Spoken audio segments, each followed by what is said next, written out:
Yes, at that time I'm a model almost 30 years in Antigua and Barbuda. Yes, and I was Miss Antigua too in 1967. That was a very, very long time. It's Sunday morning, 8:30, and another day here in Antigua. And today is something they call Triflexcursion. We're going to be doing some different activities. We are 8 people that got up early this morning and just had a quick breakfast because we needed to catch the minibus at 8 o'clock. And here we are at the harbor in St. John. Welcome back to the third and the last episode from Antigua. You can join us as we go biking, canoeing and hiking, and I talk to the former Miss Antigua, who now runs a small beach restaurant. My name is Palle Bo, and this is the Radio Vagabond. Meet Palle Bo, a digital nomad from Denmark on an epic journey around the world. Daniel. Hi, Christabel. Christabel. Giles. Palle Bo. Palle Bo. Yeah. How do you spell it? P-A-L-L-E. Palle. Palle. Okay. Bo. Bio. All right. Palle Bo. Hiya, Gina. Gina. Nina. Nina. Giles. Yeah. Hey, Giles, I'm Carl. Carl. Nice to meet you. Hi there, Simon. Nice Simon. to meet you. How are Nice you? to meet you. Yeah. Giles. Sandy as well. Hi. Sandy, nice to meet you. All right. Okay. That whole group here want to. Antigua and Barbuda is one of the Caribbean's most prosperous nations, mostly thanks to the tourism industry.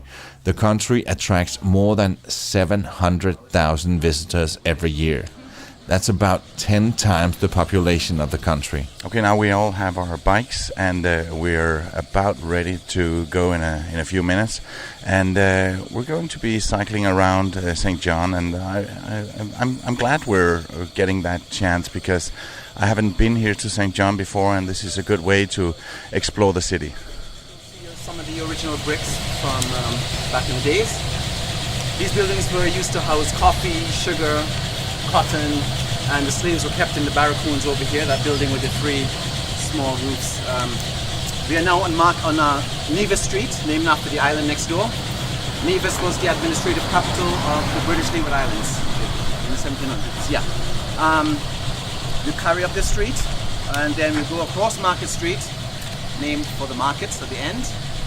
Market Street was once controlled by the Scotsmen. We're going on a 2-hour biking, hiking and kayaking tour. First we ride 15 minutes through St. John's to a beautiful beach. All right, are we ready? Yeah. Then we get into a kayak, 2 people in each, and paddle through the mangrove reserve for 30 minutes. Then we get back on our bikes and ride a further 10 minutes to Fort James National Park. But before we go up there, we make a rest stop by the beach. You can get the cheapest beers on the beach up there. Drinks is like, and then so we're going to stay here now you can chill out for a little bit, like 25 minutes, and then we're going to go to the hike. Triflexcursion is a newer, small startup company run by Mark and Giles. So, Giles, we've done the bikes, we've done the kayaking, and now we're at the beach. Can you sum up what kind of tour it is we're on? Okay, so it's a nature tour, and it's also a tour that involves exercise, limited exercise, and it gives you a chance to see outdoors, to be out in nature and the wild, see the birds flying around and the fish jumping in the mangroves. It also gives you a chance to come and relax on the beach after doing some exercise. We'll also be doing some hiking and a sort of nature walk. We'll do a little historic tour of the fort, and we do a little ride back.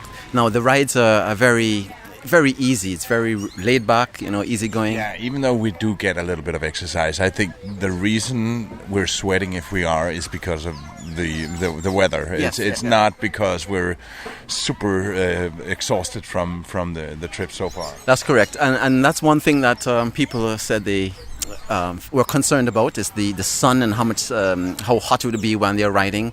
But as you can see and feel, there's also a cool breeze that's also blowing always. Those are the trade winds that come through here in Antigua, and so there's always, even with the brightest sun, there's always a nice cool breeze keeping you nice and cool throughout the ride.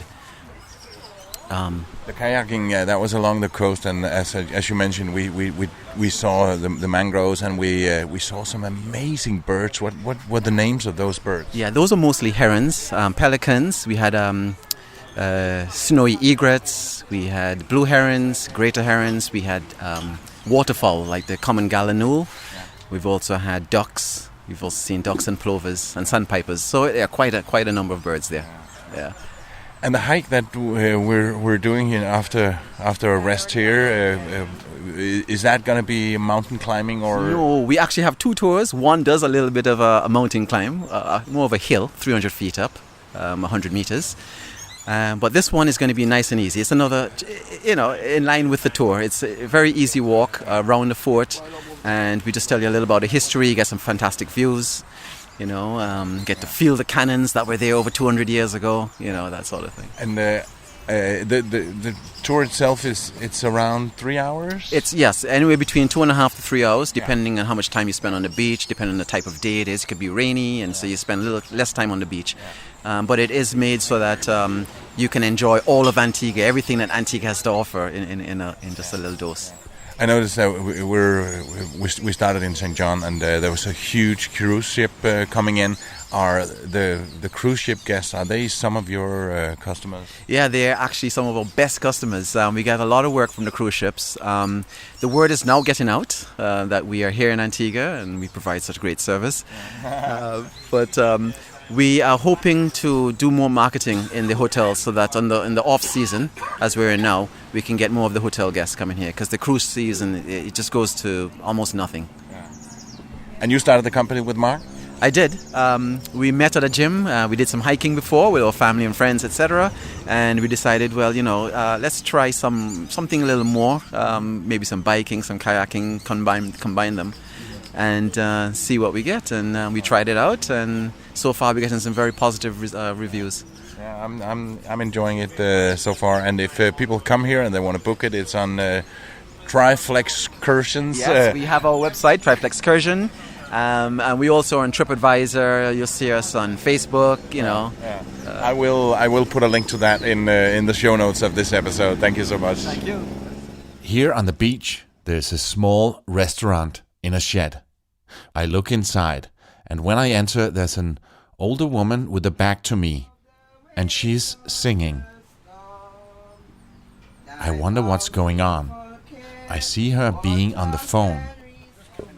Somebody tells me that she's live on the local radio right now on a program called The Shut-In Show. Sundays for The Shut-In Show. You may be shut in, but not shut out. On The Shut-In Show. We'll be back after these messages. And that's something she does every Sunday. Her name is Yvonne, and after she hangs up, I start talking to her, and she shows me a small picture of herself in an old book. The text beside the picture reads, "Formerly model turned restaurateur. Yvonne Candy Pilgrim has run the Candy Lane Beach and Restaurant since 1976. Located near the historical Fort James, the venue is popular with locals and tourists alike." End quote. Yvonne, when we came in here, you were singing, and you were actually singing live on the radio. Yes, I was singing for the Second Shut-In every Sundays. I do it for the Second Shut-In that is in the Mount St. John's, the Clearview, the Fines Institute, and all the other institutions in Antigua and Barbuda, and the rest of the world. Yeah. And you have this small beach restaurant here, and how long time have you had this? Yes, I have this beach restaurant since 1976. In the first place, I came down here a day, and I was trying to, there was lots of tourists on the beach, and I then decided to come here and sell the tourists. And then the former Prime Minister, the father of the nation, he came along and he said, "Little girl, what are you doing down here?" And I said that I'm selling drinks for the tourists. And then he said to me, I was kind of afraid because he was the Prime Minister of Antigua, and I thought that he was going to tell me, "Oh, don't bother to do it," or he will tell me, "What am I doing? I have to get, myself, organized." But then he said to me, "Come here, and little later you're going to be able to, enrich yourself, and sell drinks for the tourists. So, and later on you can be employing some other people." And your life up until then, you just showed me in a book here. There's a picture of then back then when you started it, and what a beautiful young girl you were, and you were a model at the time. Yes, at that time I'm a model for about almost 30 years at all the hotels in Antigua and Barbuda. Yes, and I was Miss Antigua too in 1967. Oh. That was a very, very long time. Yeah. And you're enjoying yourself here? Yes, I do. Yeah. I like this place because it's so rustic, and the beach is just in front here, which I meet all the tourists almost every day when they come around, because my drinks and my food is very special, which, on Wednesdays I do pepper pot and fungi. You do what? Pepper pot and fungi. That is our national dish. Yeah. And all the locals come down and enjoy it. Yeah. You would be the best person to ask, because you know this country so well. What separates Antigua and Barbuda compared to the other countries here in the Caribbean? First of all, I must say we don't have any crime. We don't have any crime. We are free to move around here in Antigua because it's a place that everybody can enjoy, especially the beach. We have sand, sea, and togetherness right here, and we love one another right here in Antigua. Even our island is 108 square miles with a population of 80,000 people, but we love one another and we stick to one another. It's a very nice place to be. Yeah, population of 80,000 and then every year 700,000 tourists. Yes, it is. Anyway, thank you for interviewing me. Thank you. Yeah. We finished the Triflexcursion up a hill to the historical Fort James. When the French came, we had a lot of interference from the French because they had set up base in Guadeloupe, which is across the road there. And they used to come in and raid constantly here, St. Kitts, Montserrat, the islands, It's a place on a hilltop where there are some old cannons and a house that some years ago was used as a discotheque. So that was the dance floor on this side, and the bar was over on that side, yeah. Is this where the bouncers work then? Yeah. Like the cloakroom? Yeah. They charge admission at the gate there. Have set up a bar down here, a bar up here. Yeah, music outside. When did that shut down? In the 90s, late 90s. Yeah. When did it open? It was open early 90s to late. It doesn't last too long here, those clubs, Okay. Yeah. Now it's abandoned and in ruins, but an interesting place with a great view. See the pictures on theradiovagabond.com. And that was all from my amazing trip to Antigua. We still have some time in this episode, so when we come back, I'll share a bit about what's going to happen in the near future here on the Radio Vagabond. And boy, is there a lot of exciting stuff ahead of us in this podcast. That's in a minute when we come back. Produced by radioguru.co.uk. My name is Palabo. Stay with us. I just recently got an email I'd like to share with you. It's from Daniel, who's listening in Dubai. He writes, "Hi Pala, I've just been listening on my earphones while out on my morning run. It was the Conakry podcast, so the background traffic noises had me looking over my shoulder, thinking that it was a motorcycle or a taxi. your podcast is quite addictive and a great way to get a dose of vitamin travel in between the long stretches of the real thing for me. If you're ever in Dubai, let me know. I have met with many travelers, including Torbjørn Petersen and Rick Gazarian, on their travels passing through the city. Looking forward to your adventures around the world to come. Cheers, Daniel Whitfield. Thank you so much, Daniel. I will be coming to Dubai in December, so I hope I'll see you then. Daniel mentions Torbjørn and Rick. Torbjørn is an amazing traveler, a Dane who's traveling to every country in the world without flying in one single unbroken journey. You can follow this insane project that's almost coming to an end on aparnasaga.dk. And Rick Gazarian, he's also a good friend of mine. So far, we've met in 3 different continents. In fact, I met him in London just a few weeks ago. He does a podcast called Counting Countries, where I was a guest recently, and he's been here on the Radio Vagabond when I met him in Chicago. I called that episode Gas is Global Country Counter. Yeah, go listen to it and you'll find out why. If you also want to drop me a line and tell me where you are and what you're doing right now, please use this special email address for this: listener@theradiovagabond.com. You can also send me a voice message on WhatsApp.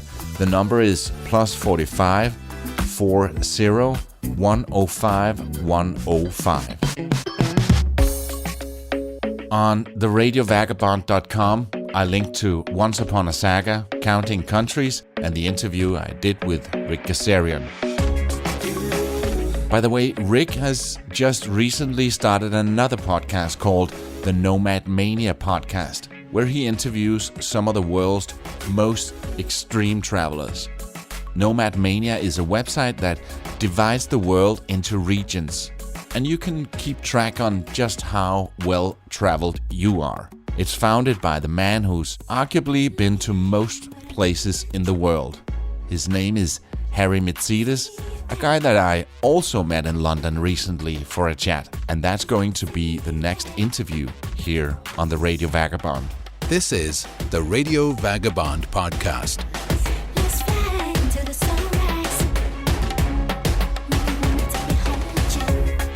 As mentioned, that was all from Antigua, a trip that was made possible by the Antigua and Barbuda Tourism and Elite Island Resorts. But even though this was a sponsored trip, everything I've said in these 3 episodes is my genuine opinion. If you're interested in learning more about Antigua and Barbuda, and maybe even going there, you can find links to Antigua and Barbuda Tourism Authority, the Veranda Resort and Spa, where we stayed, and Triflexcursion on theradiovagabond.com.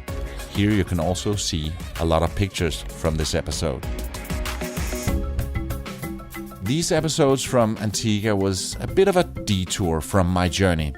And in the next episode, we're back on track with my adventures in Africa.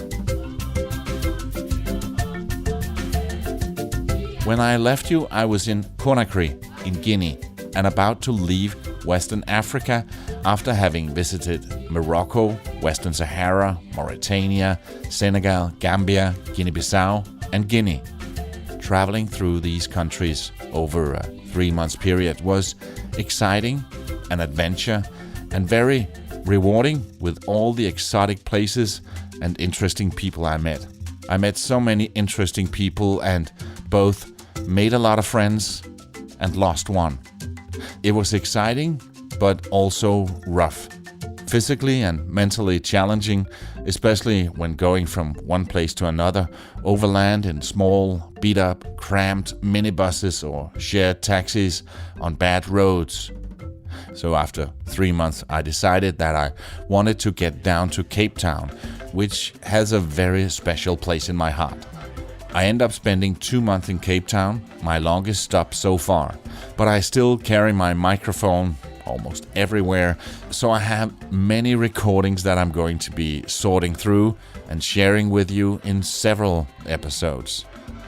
Just to name a few, I spoke to so many Uber drivers, so there's gonna be a Cape Town Uber driver episode. That's gonna be exciting. I find out that Cape Town is the gin capital of the world, and I speak to a younger owner of one of the many small distilleries. I go searching for Sugar, the owner of the legendary small vinyl store, and one of the two guys that found Rodriguez in the Oscar-winning documentary Searching for Sugar Man. If ever there is an air of intrigue and mystery around a pop artist, it is around the artist known as Rodriguez. We thought he was like the inner city poet. He was this wandering spirit around the city. He's like a wise man, a prophet. How many records do you think he sold in America? In America, 6. Born in the troubled city. Well, it's still a bit of a mystery how the first copy of Cold Fact actually came to South Africa, but it spread very quickly. To many of us South Africans, he was the soundtrack to our lives. Everybody I knew had his records. That you can't The message it had was be anti-establishment. Really, the first opposition to apartheid, they'll tell you that they were influenced by Rodriguez. But nobody knew anything about him. He was a mystery. Then we found out that he had committed suicide. And a lot of people have different versions of the story. He set himself alight on stage. He reached down and pulled up a gun. I thought it'd make a good story. Find out how Rodriguez died. If you haven't seen that film, I suggest that you do that before you listen to my episode with Sugar Siegerman from Cape Town. We found him, we found him. These are the days of miracles and wonder. After Cape Town, I rent a car and go on a road trip through the country. I drive on the Garden Route and make many stops to amazing places in South Africa. Oudtshoorn, Knysna, Port Elizabeth, Durban, where I do the world's highest swing over a football stadium, St. Lucia, where they have hippos roaming around in the streets at night. I also go to the small countries Lesotho and Swaziland and Mozambique before I spend a few days driving around in Kruger National Park looking for the Big Five and end up in Pretoria and Johannesburg. But first I need to get down to Cape Town from Conakry in Guinea, and I have a bit of luck finding out how to do that. My good friend, travel-savvy Henrik Jeppesen, found a flight with Ethiopian Air that allowed me to have a small stopover in Addis Ababa in Ethiopia. And that's where you'll find me in the next episode. Even though my stop in Ethiopia was short, a lot of stuff happened here. I end up in the middle of a parade during the most religious event of the year. I made some new friends, I thought, but instead I end up getting scammed. I've promised you that I'll share both my ups and downs from this trip. So in the episode from Ethiopia, I'll also be brutally honest and share what went through my mind when I thought I was going to die. And I have somewhat of a mental breakdown when I thought that I only had a few more months to live. Spoiler, I'm still here. That's when the Radio Vagabond continues in a few weeks. Produced by radioguru.co.uk, my name is Palabo, and I gotta keep moving. See ya.